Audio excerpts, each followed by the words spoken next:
Everybody, it's Tyler here at Riverbots High School, checking in with 889A 99%. We checked in with them last year, and once again, having a great run this season.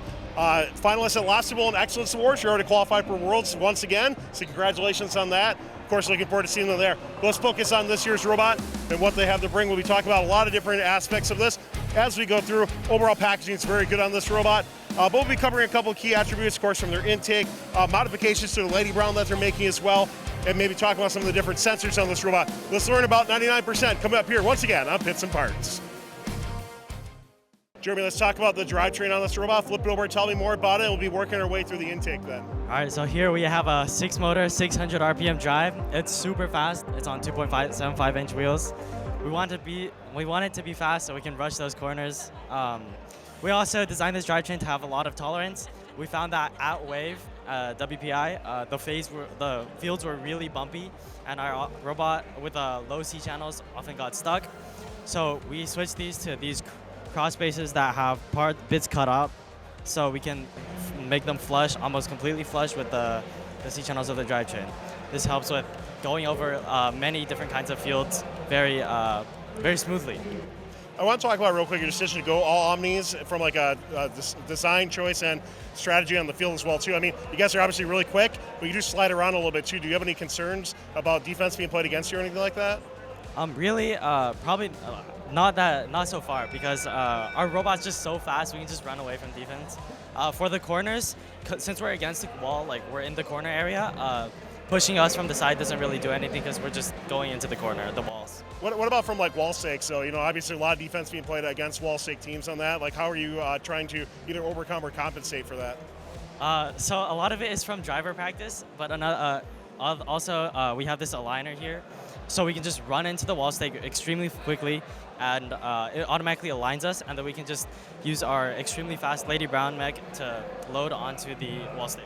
Yeah, you guys have definitely been one of the quickest robots out there, especially here at Riverbots as well too. Anything else from the intake you want to add into this too?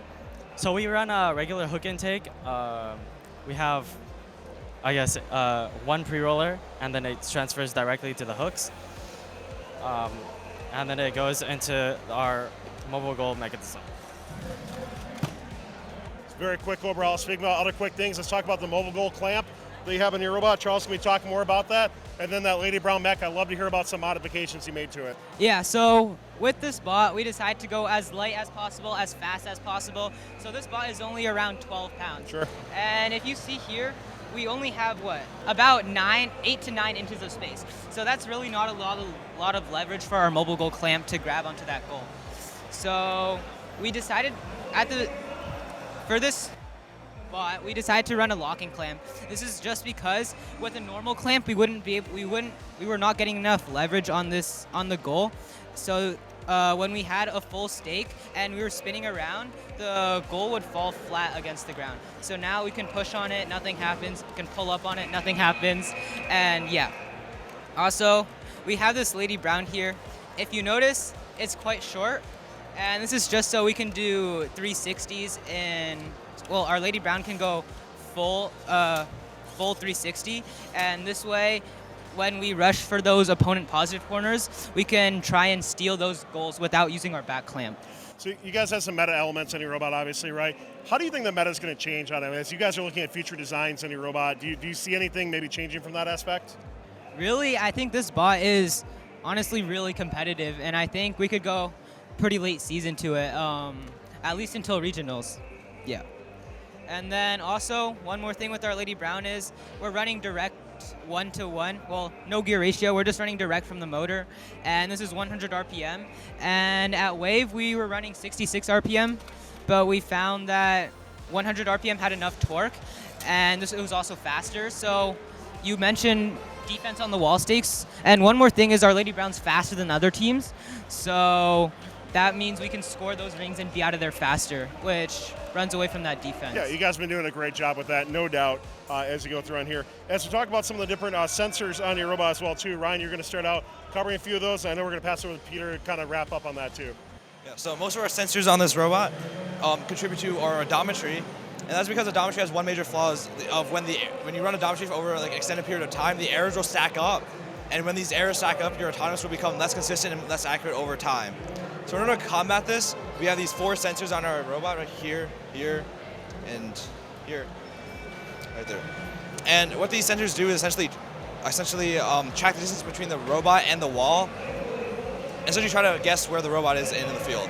Peter will go in more detail about this later.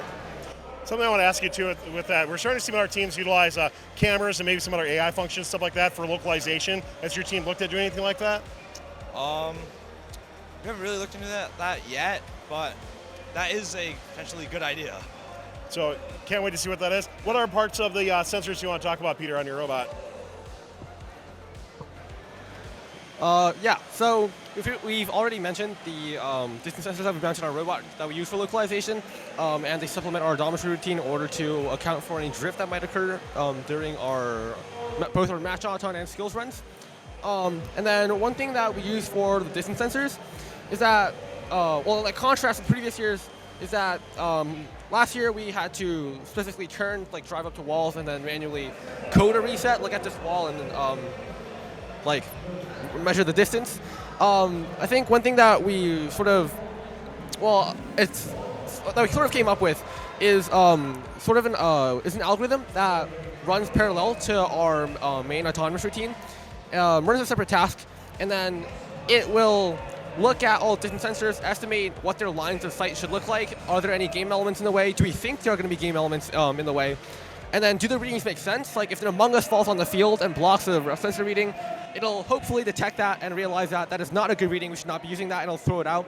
Otherwise, if it passes all the checks, we'll just toss into our odometry routine in order to account for any drift that might have accumulated. And that's been working pretty well so far.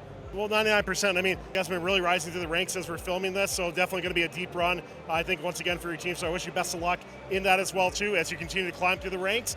Good luck here at Riverbots. Of course, as well, we'll see you at Worlds, so we can't wait to check back in with you there as well, too. So good luck, and thanks a lot for telling us more about this current iteration that you have. Appreciate it, guys.